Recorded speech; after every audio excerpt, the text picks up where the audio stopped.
12:30 in Singapore, I guess, and dinner time in Europe. So hello, everybody. As people drip in, I'll just have a short introduction to myself. I'm Chris Kemp, and I'm Vice President at the SFPM. And welcome. Just a quick series of announcements that we normally make. Most importantly, please don't forget to renew your membership in the society, because we're all dependent on a big membership in order to increase our visibility and to achieve our mission, which we all share, which is to advance the cause of functional testing and precision medicine. And so we're working very hard. The board of directors is working very hard, as well as a lot of volunteers, to push a couple of fronts, one of them being regulatory and reimbursement. That's a big goal of the society, and it's something that we all will benefit from. The second is more publicity in the scientific community, and for that, there's meetings that are being organized. One of them in Europe. Check the website. It's in Belgium, I think. It's joint with the European Hematology Society, I believe. Another one is the AACR. Many of us will be at the AACR this year in April in San Diego. And also there's going to be a special AACR meeting next year. All of this is being organized by the board and volunteers. So if you guys want to volunteer and help in these efforts, contact us. And don't forget to renew your membership. Speaking of AACR, if anyone is attending, we're going to be holding a social cocktail hour reception Monday at 6:00 at the Cafe Sevilla. Be there or be square. Okay. Then, without further ado, I'd like to introduce our speaker today, Anand Devraprasath. I'm going to butcher your last name, I'm sorry. Jeyasekharan. And Anand is principal investigator at the Cancer Science Institute at Department of Hematology and Oncology, National University of Singapore. He got his undergraduate degree, medical degree, from Christian Medical College in Vellore, India, and a Gates Cambridge scholarship towards his PhD in oncology at the University of Cambridge, UK, followed by training in oncology at the National Hospital in Singapore. He has a special interest in lymphomas and sarcomas and personalized therapy for rare and advanced cancers. And his research interests are in spatial imaging assays to understand resistance and combination drug testing for personal medicine. He's a platform lead for National Translation Research Program in Singapore.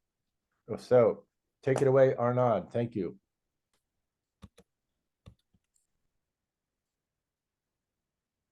Thank you, Chris. And thanks to the SFPM for inviting us to share our work here. Can you all see my screen? Yeah, you could go for presentation mode, and then it'll be clear if you could do that. Are we good? Is it in the right mode?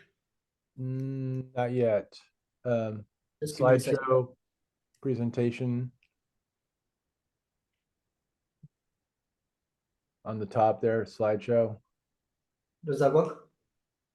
No, but it's there you go. Okay.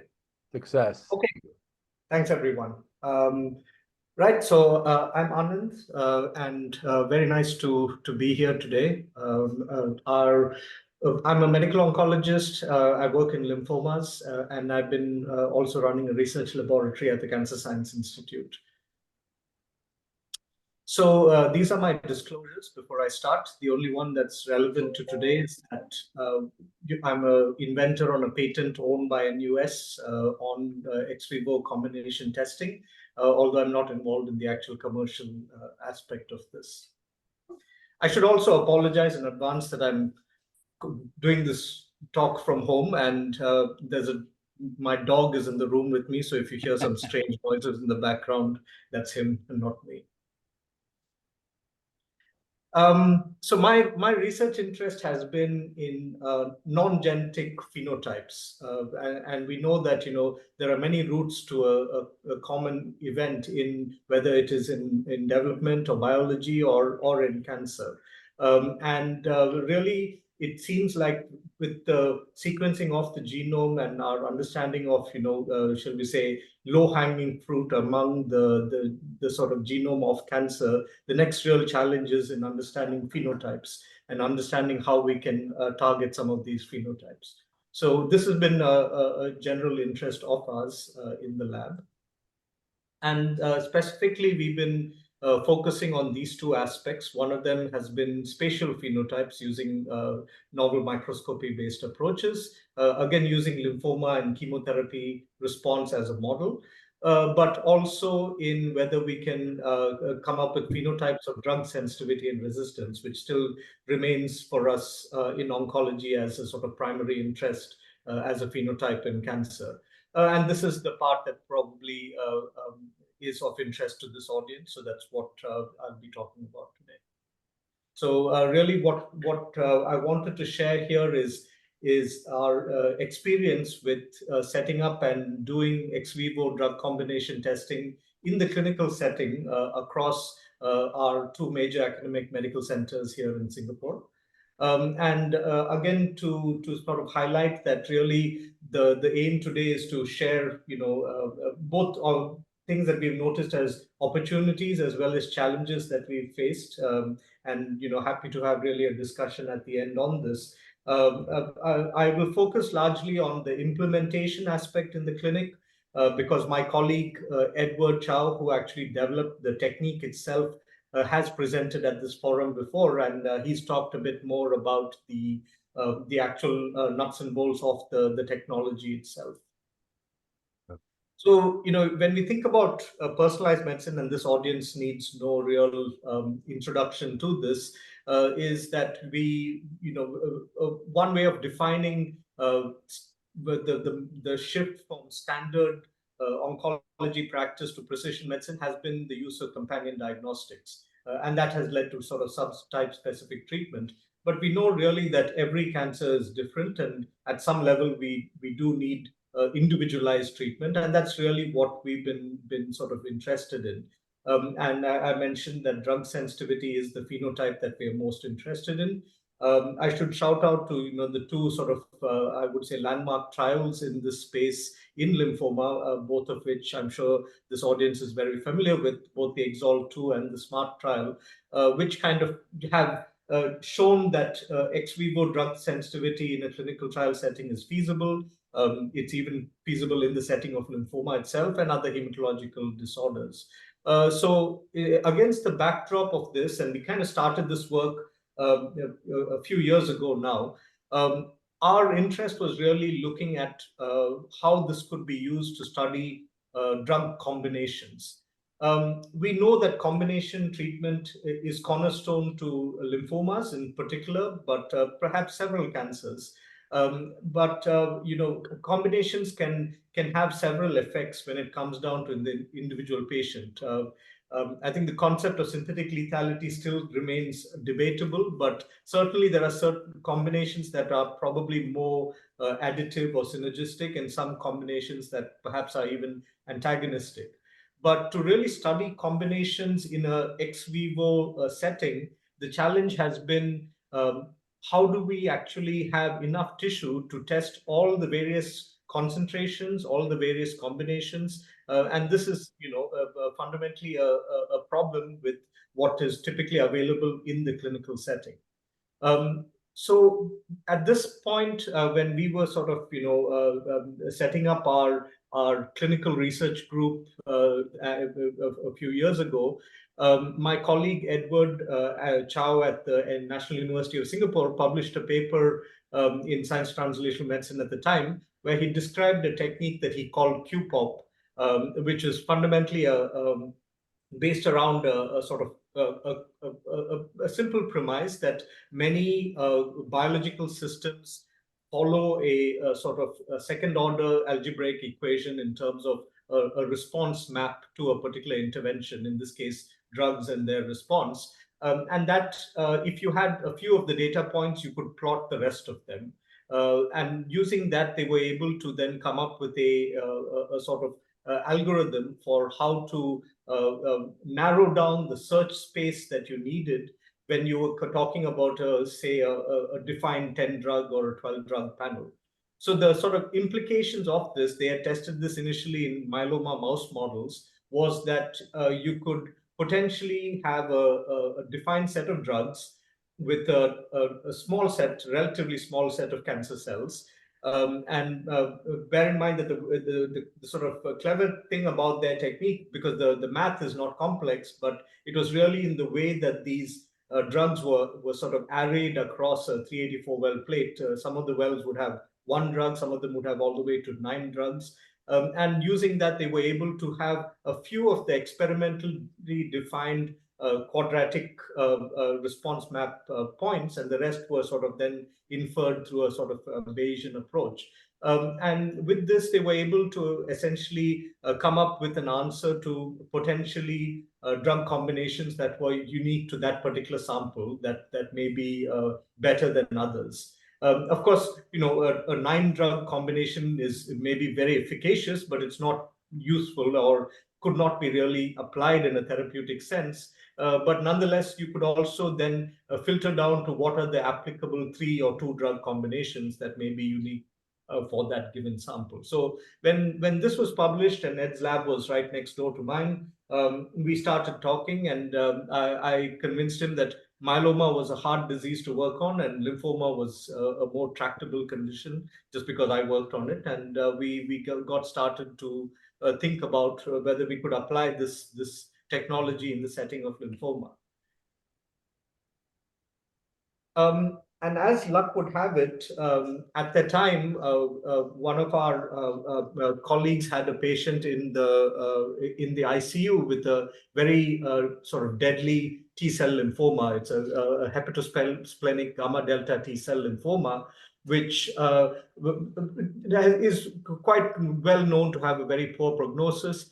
This patient actually had quite a lot of T-cell lymphoma cells in the blood itself. And so this was, a good opportunity for us to get enough samples to actually run on the assay that Ed had developed.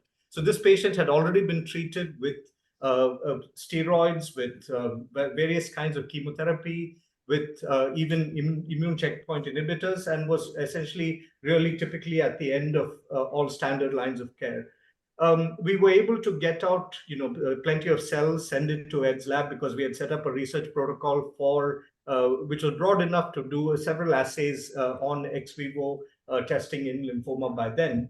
And the bottom line is we saw a unique combination of bortezomib and panabinostat to be sort of efficacious in this particular sample. Now, bortezomib and panabinostat have been tested in a phase 2 trial of T-cell lymphomas before, but not specifically in gamma delta T-cell lymphomas. So we had a bit of a clinical background to at least offer this as a treatment. And this patient's what you see in the sort of graph here is that at the point of when the patient was enrolled on our study, they had a total white count of 280 in the blood, which is very, very high. The patient was very sick, and we started treatment with this particular drug combination. And you can see a very rapid decline in the peripheral circulating tumor cell count, leading down to almost normal. The patient eventually went an autologous stem cell transplant. The pictures basically show you the spleen, which was hugely enlarged. Let me see if I can just make sure I have a pointer to show you. So this is the spleen over here, which came down quite nicely. And this patient essentially went into a complete remission. We published this work some years ago, but actually what happened was this patient then was from overseas. He was actually from Brunei, and he went back to Brunei, and in a year or so his disease relapsed. But at that time the COVID pandemic hit, and he was unable to come back to Singapore, and unfortunately eventually passed on. But the real good response that we saw to the very first patient that we had was quite to us quite remarkable and serendipitous. And I say that for a reason, because we all got very excited, and there's nothing like seeing something like this in a clinical department to get your colleagues who are skeptics on board. And many of them started, trying to refer their patients over to us for enrollment in our study when they had patients with relapsed lymphoma. In the I should say that we really got first-time lucky, because the next few cases were not as successful, and that was because we kind of tried to focus on initially. This was the sort of overall layout of the program. We tried to take biopsies, or in patients who had circulating tumor cells from the blood itself. We basically dissociated down into a mononuclear prep. We don't separate tumor cells from stromal cells. Our assumption was that firstly, most of the lymphomas have a general predominance of tumor cells, except for Hodgkin. So we excluded Hodgkin's from the study. And then we ran it on the QPOP test, which essentially you can think of as an array of different drugs on a 384-well plate, and a simple CTG assay at the end to measure viability after a 3-day period when these cells are still viable. And that essentially then is run through this analysis, and then we come up with a rank and a report. And in the early stages, we were kind of focused on trying to find the difference between different salvage regimens in lymphoma. Example, in standard second-line treatment of non-Hodgkin lymphoma, we have a few salvage chemotherapy protocols like GDP or ICE or GEMOX or DHAP. And really that did not work well. And I'll go into some of the reasons why that was the case. But we're glad we kind of persisted with the study, because eventually we were able to find things that were interesting. So one of the key things that I wanted to highlight here is that in an aggressive disease like lymphoma, there's not a whole lot of time to wait for an assay to come back to actually be clinically useful. That you need the information in typically within a week. And so over time, we were able to get that down to typically less than a week. And this was sort of essential for the study being viable in our setting. And this was actually collected across more than one hospital. So that was possible within Singapore because it's a small place and samples can be actually easily transported from one place to the other. So I just want to take you through a little bit of what this drug set looks like, a typical drug set. So, so we chose drugs that actually had either phase 2 single agent activity in lymphoma, in a B cell or T cell lymphoma. So we had a separate panel for B and a separate panel for T cell. We chose drugs that already had some level of information on how to use them clinically. Whether it was in lymphoma or in other cancers routinely. We tried to keep all our ex-vivo doses well below the Cmax of these drugs, because we wanted whatever we saw in the plate hopefully to be applicable to our patients. And you can see that over here, for instance, in the choice of the concentrations that are used, and what the Cmax typically would be like for a given drug. In the early stages, one of the challenges was how to show this information in a format that our clinical colleagues would be familiar with, because when we showed them dose response maps, typically most people, were quite lost in our tumor boards as to what was going on. So we kind of came up with a sort of a simpler approach to depict it, essentially going from more dead to more live. Although I don't know why we chose blue and red in this order, I would have done it the other way around. But eventually, this was a format that kind of we stuck to, and kind of showing that this would be, for instance, a high-ranking 3-drug combination showing good activity. These doses, the HH here means the higher dose of each of those drugs that was used. the L here means the lower drug in the ex vivo setting of each of those drugs that was used. And this would be the doublet, and this would be the inferred singlet activity of these drugs. And we also plotted it in the form of a forest plot away from 1, and the further away it is, the more significant it was. So our hope was generally to go for 2 drug combinations if they were not too dissimilar to 2-3 drug combinations. So this is the typical kind of plot that we came up with. So with this, what I kind of want to share with you is our experience summary over several. So this was almost 2.5 years of the study running at the time of the first data cutoff. So you can see here that we had about 70 odd patients. What you're looking at here on the left here are the drugs that we used in the panel. You can see that there was an evolution over time.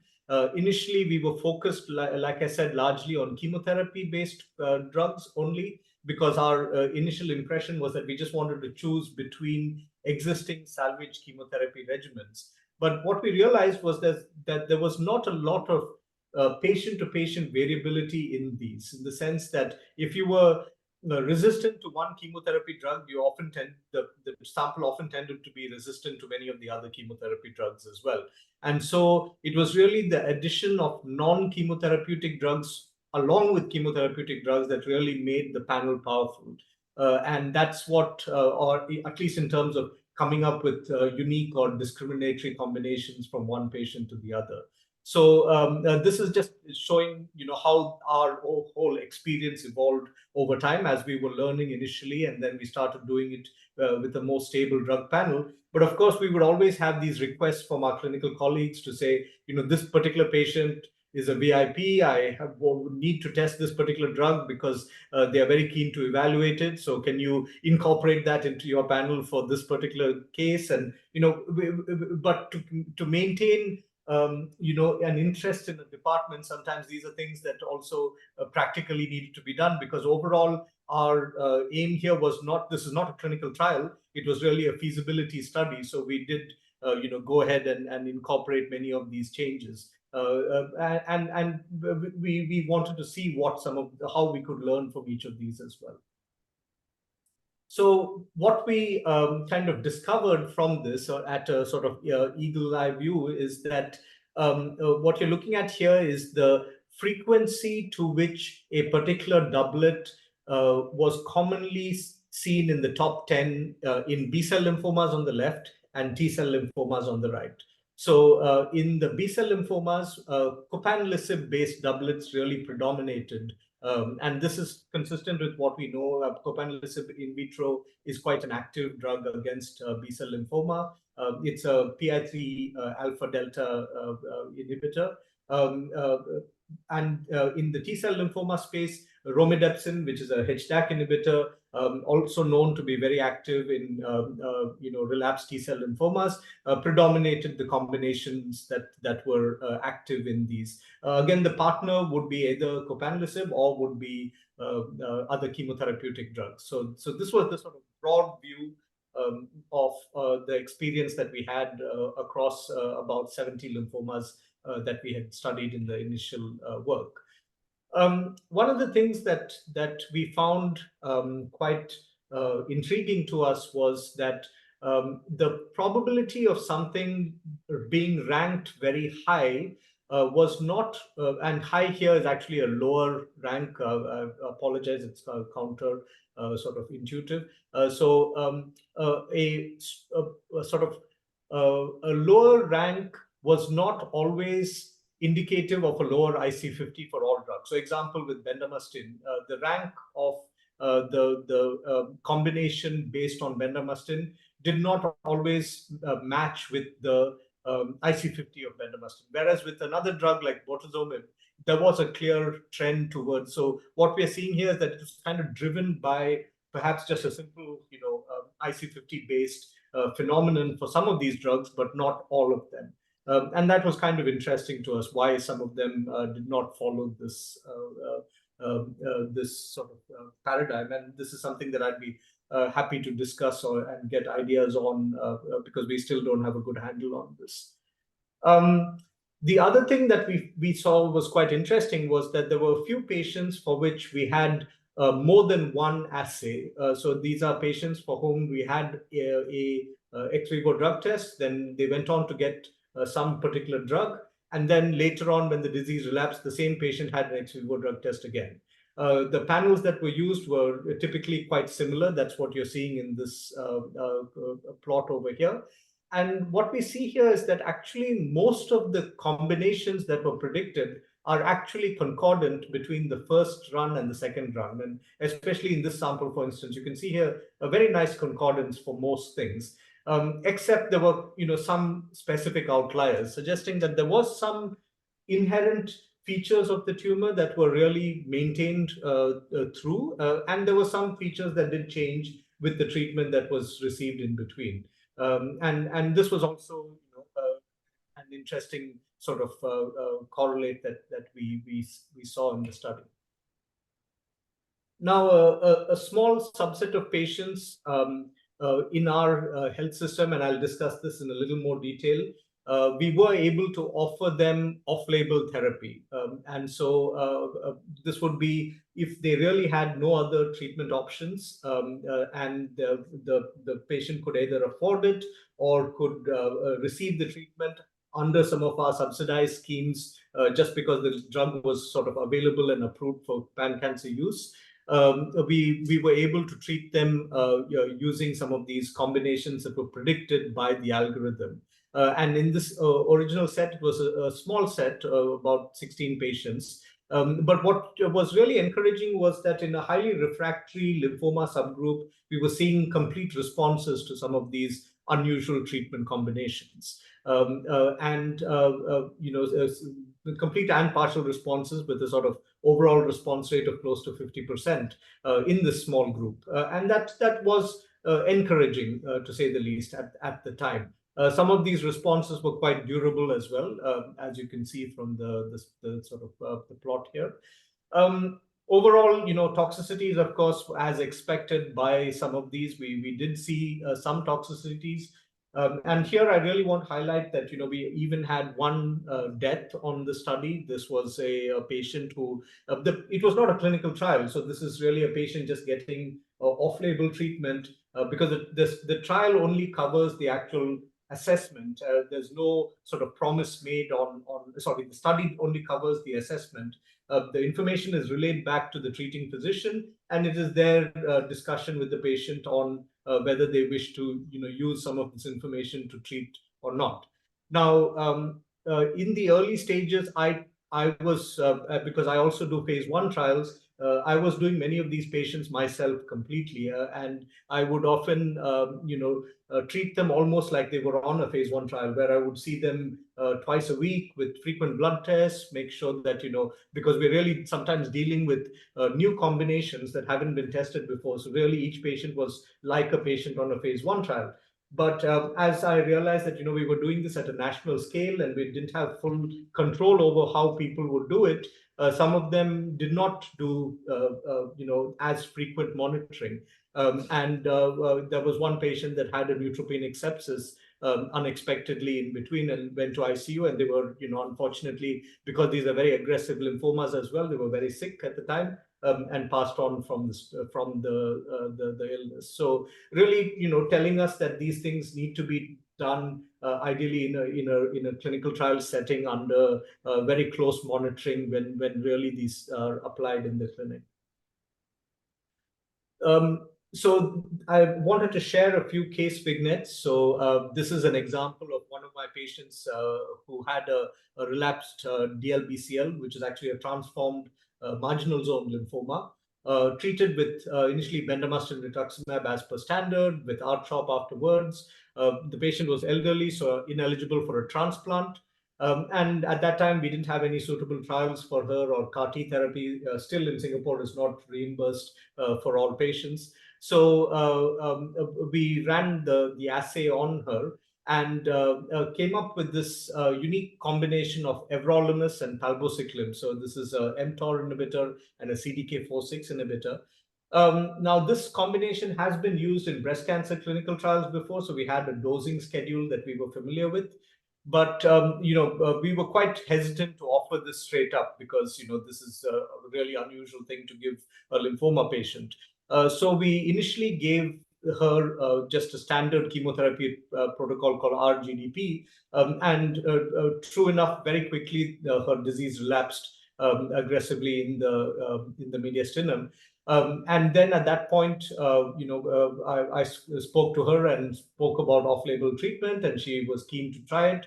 And essentially, we started her on this particular combination. And remarkably, she went into a complete response, and this is now almost 4 years to date.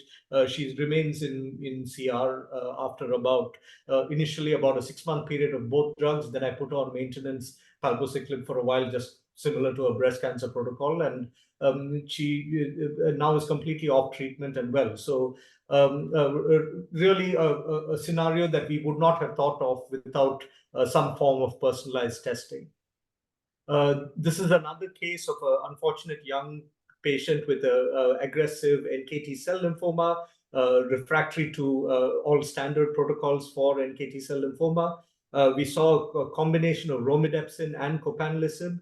And the patient again and their family were counseled for this. This was actually treated, interestingly, in the private sector because the patient was sent over to us for the assay, but eventually treated in the private sector by one of our colleagues, and again went into a complete response to this particular treatment.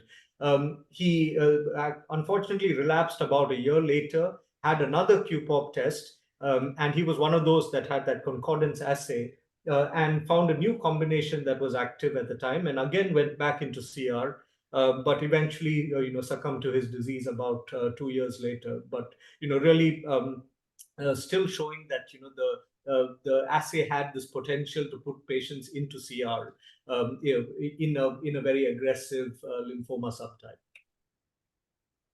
So when we think about how to present this data and how to sort of compile our experience, we were kind of struggling with what would be appropriate controls, because you can't really look for a historical control. That has always been a challenge in clinical studies. You can see here that if you try to compare the assay guided treatment versus standard clinical practice for the overall set of patients, but there's an inherent bias in there in how we do it, because only a certain number of patients actually got the QPOP guided treatment for a variety of reasons that were not, so because this was not a clinical trial. So really, we settled upon an approach that I think our colleagues from Vienna have used before, which was really using the same patient as the control itself, which is because typically you would expect that the progression-free survival in most cancers with each line of treatment actually becomes shorter and shorter. So the idea would be that if the QPOP guided treatment produced a longer progression-free survival than the prior treatment, that would be a reversal of the sort of natural history of things, and therefore something that is of interest. And that's really what you see here, the number of patients above this dotted line, a significant number actually showing that kind of reversal in the PFS trend. So we published this work. This is my patient who I spoke about, because she was very keen to share her story with the media as well. It helped us, also garner more funding for the work. Always important for these kinds of things. And all this part is all in this paper. So anyone who's interested, please do have a look. But what I kind of wanted to touch upon today was what we've been kind of doing since that paper was published. And even in the paper, we actually didn't include, because we had a data cutoff point, which was a few months prior while we were in revisions. And we continue to recruit patients into the study. So since the original sort of findings, what I'd like to present here is perhaps an update of what we have done since, an increasing number you can see of B and T cell lymphoma. You can see that actually we tried to focus on T cell lymphomas, and I'll come to that in a bit. But broadly, the that's really the area of unmet need in our setting, because with B-cell lymphomas, with the advent of CAR T-cell therapy and bispecific antibodies, really there are a lot of new potentially curative options coming up in the relapse refractory space, whereas in T-cell lymphomas, it still remains a real challenge. So we did this, and again, some of the trends that I spoke about earlier, the correlations with IC50 sort of remain the same. Most of the drugs that do have that correlation, they tend to be those that just work very well in vitro. So you can see bortezomib, venetoclax, vinorelbine. Those are the kinds of drugs that typically show this sort of very high activity in vitro in any case, and therefore probably driven by their outcomes are driven by the assay response is driven by the IC50. And interestingly, we didn't see many clinical responses to these drugs. So really suggesting that the way that we interpret this also needs to sort of take this into account. Again, at the overall level, copanlisib and romidepsin-based doublets still remain the most frequent sets that were of interest. And in a larger group of patients, now about 27 patients that went on to receive sort of QPOP-guided treatment, you can still see that we had significant proportions of complete and partial responses, and sort of a significant progression-free survival advantage. Bear in mind that we removed patients who had allogeneic transplants and bispecific antibodies from the survival analysis. And again, the reversal of the PFS trend is seen in a significant proportion of patients. So suggesting overall that there is an overall clinical concordance between what this ex vivo assay, a rather simple ex vivo assay, is telling us, and combination prediction in aggressive large B-cell lymphomas. It's interesting to note that actually the negative predictive value is probably stronger than the positive predictive value, and I think that's really kind of useful to bear in mind for many of these ex vivo assays, and I think that's true in ours as well. And so we've been really thinking of where we should take this, because one big challenge is how much of this response is really related to just single agent activity. We don't know the answer to that, although our predictions, the way that we map it, does tell us that one drug may be more active than the other. Obviously, there's heterogeneity in lymphoma, but we just kind of take a population of cells, and we are reliant on a single excision biopsy where we can't have the whole sample. One interesting thing we've been toying with is, should we have the same patients, peripheral blood as a control, to try and understand what's the sort of therapeutic window that we are looking at, particularly for those drugs that are just very active in a plate.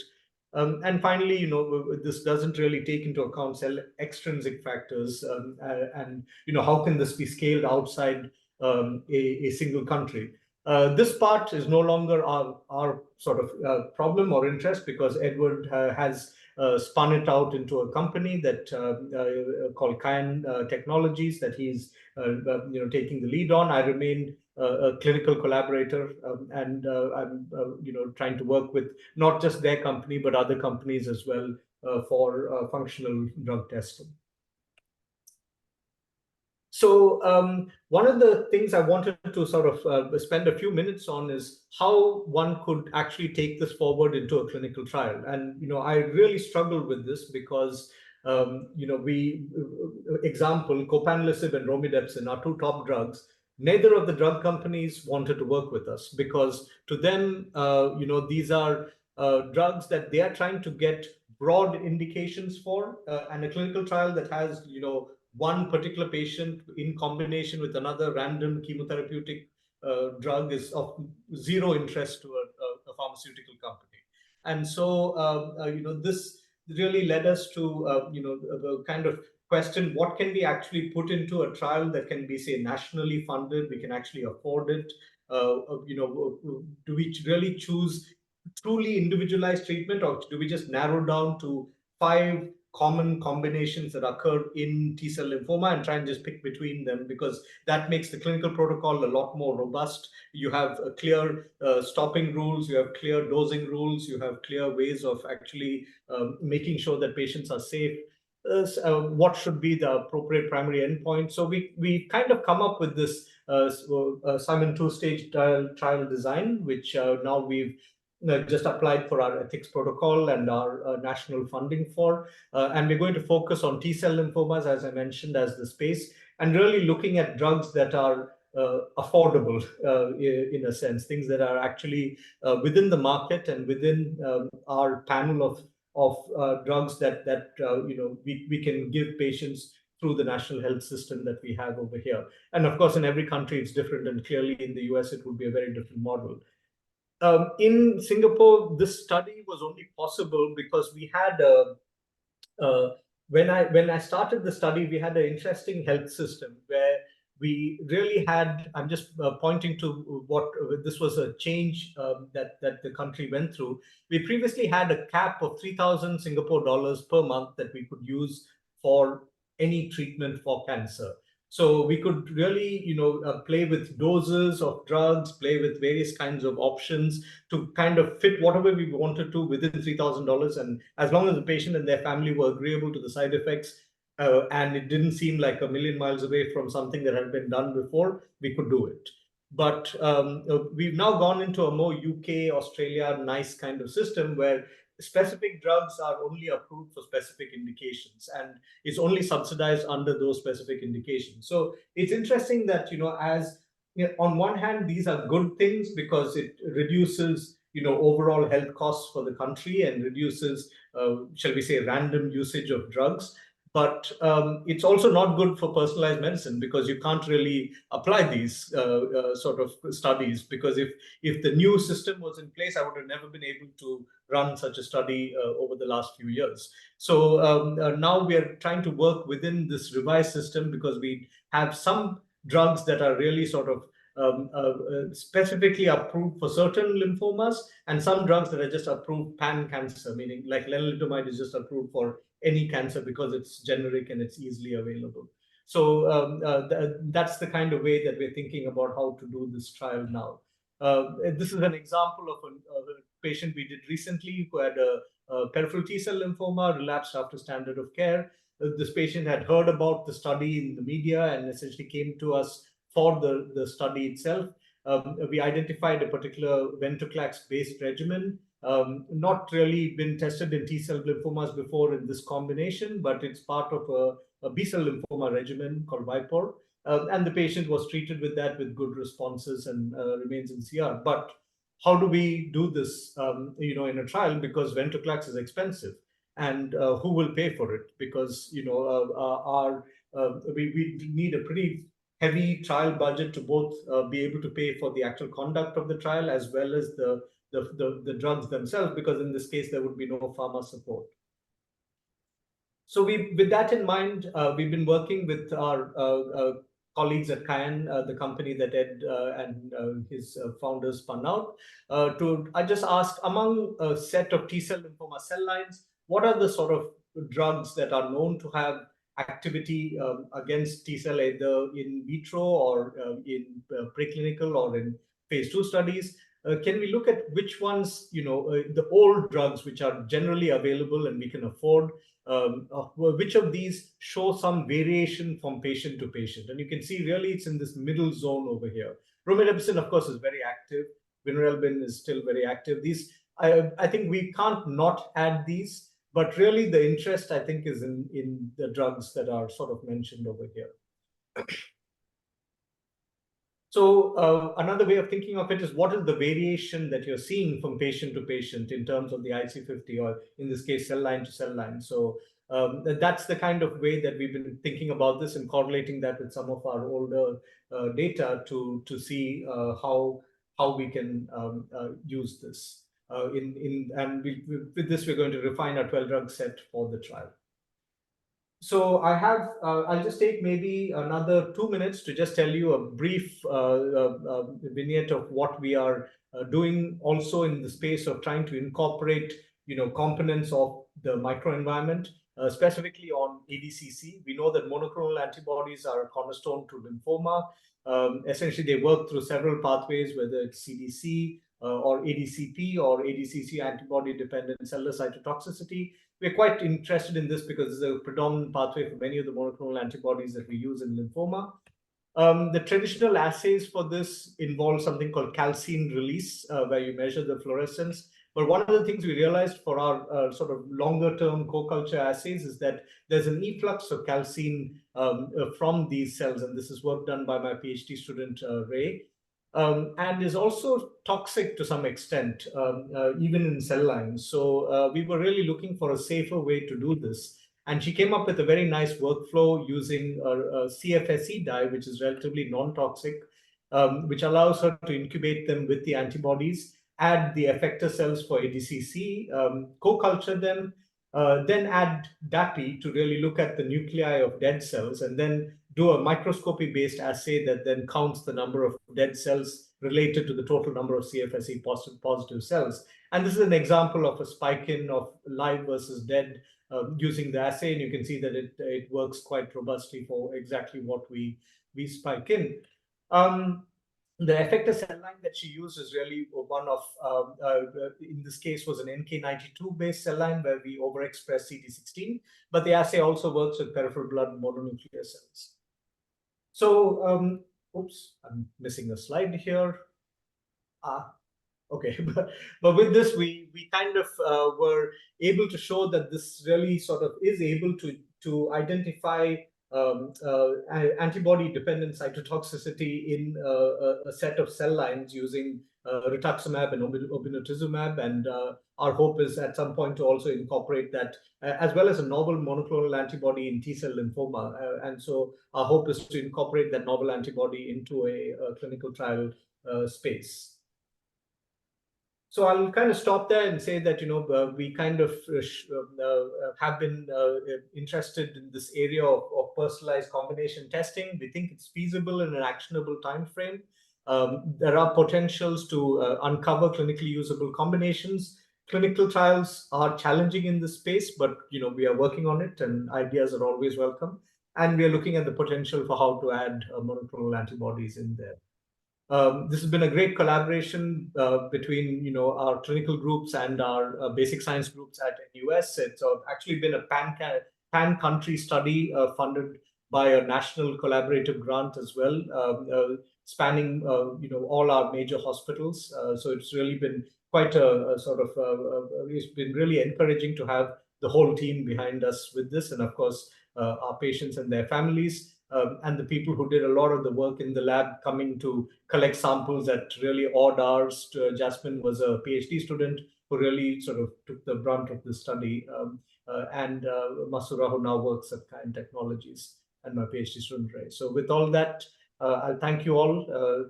Hi from Singapore, where it is midnight, and I will stop and be happy to take questions. Okay. That was stunningly awesome. Thank you so much. You hit all the high points and the challenges. So that was great. Plenty of room for discussion. I'm just going to ask a quick question, and I'll let other people just ask their own questions. Beautiful work. So you began to say that drug resistance has a genetic basis, but also a non-genetic basis. But you didn't really go talk about that very much. So I'm curious, in patient-to-patient variability and drug sensitivity, what have you found? Have you found what the underlying causes are? Yeah. That's the first question. And then related to that, obviously, have you looked at genetics, gene mutations? For example, your everolimus patient, what's happening there? So it's all bundled into one big question. Yeah, thanks. I mean, a great question. And the simple answer is it's an ongoing process. So we just managed to run NGS on a subset of patients because we didn't have fresh tissue available for all of them. We had the formalin tissue available for all of them. Ultimately, it also boils down to money. We needed to sequence all of these. So we didn't have the information readily available, but that's our second level study that is sort of ongoing, where we're looking at potential genetic explanations for some of these events. Specifically with regard to palbociclib and everolimus, I have a PhD student actually who's really interested in everolimus particularly, and so he's been working on sort of CRISPR screens in vitro to look at genetic modifiers of everolimus sensitivity. And we do find some pathways that are frequently mutated in lymphoma. So there may well be a genetic basis in there that's non-obvious, in the sense that these are not the standard PI3K mutations or PTEN mutations or anything like that. So yeah, so in other words, functional testing has the fantastic potential to reveal new biomarkers, whether they're VUSs or non-standard PI3 kinase mutations or what have you. And this is really a huge selling point that we should all embrace. So, but you need genetics for that. Obviously, you need to do the sequencing first in order to go in that direction. And also potentially even polygenic associations, because we often look at it one mutation at a time, but many of these may well be polygenic. The question is which genes to sequence. Should we do the whole genome? Should we do so? We're right now we're just doing what we can, but the idea would be at some point if we can learn from these patients and try and do more. Okay, I'm going to let other people just ask their own questions if they can unmute themselves, if that's okay. Does anyone else have any questions? Or I guess I could go in the chat room and ask them. Hi,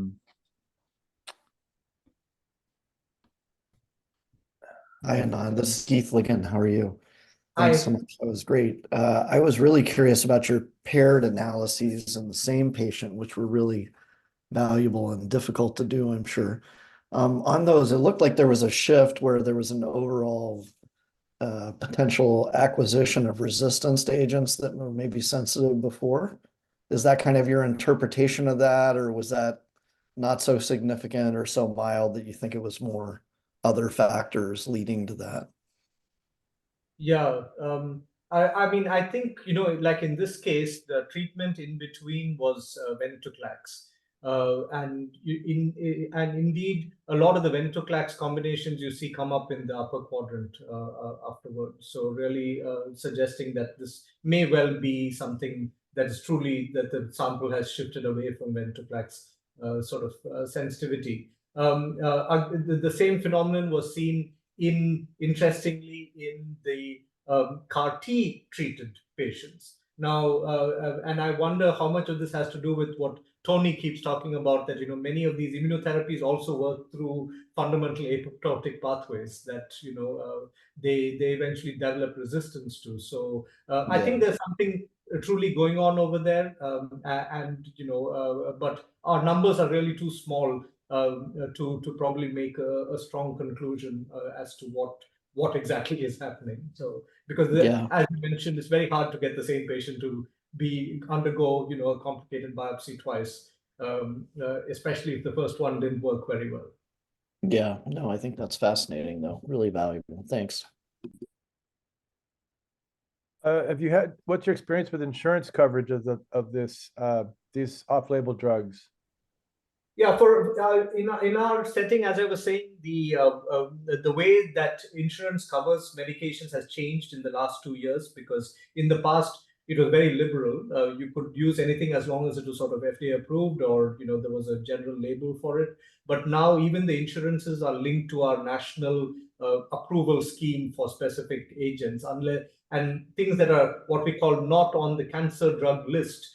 There's a cap on how much an insurance will cover. So so even for patients who have private health insurance, which is actually only a minority of Singaporean patients, it is a challenge to be able to do this purely through insurance-based treatment. So we would have to do this under a nationally funded clinical trial.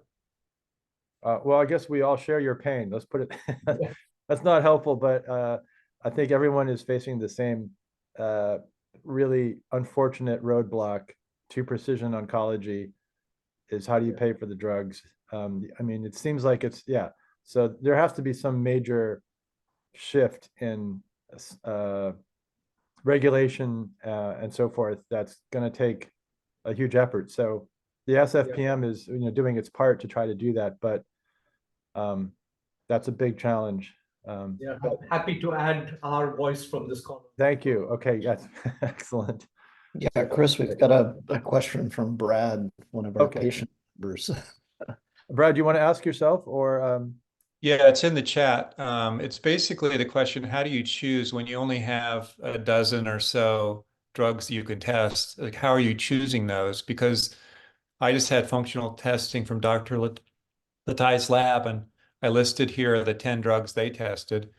And there's not a big overlap with the drugs that you were citing. So I just wonder how you make that determination. Oh, I apologize, Brad, that I didn't look at the chat. So let me look at it now. So I see here that you had functional testing for follicular lymphoma, 10 drugs that were chosen. Interesting. So the way that we chose it was from a practical standpoint. So we chose drugs that we had access to in Singapore. We chose drugs that, for instance, had shown some level of single agent activity, either in good animal models or in single phase 2 trials of B-cell lymphomas. So my drug set, so let me show it to you here. This is a typical drug set that we use for B-cell lymphoma. So what you see here on the left side, you can see that maybe there are some,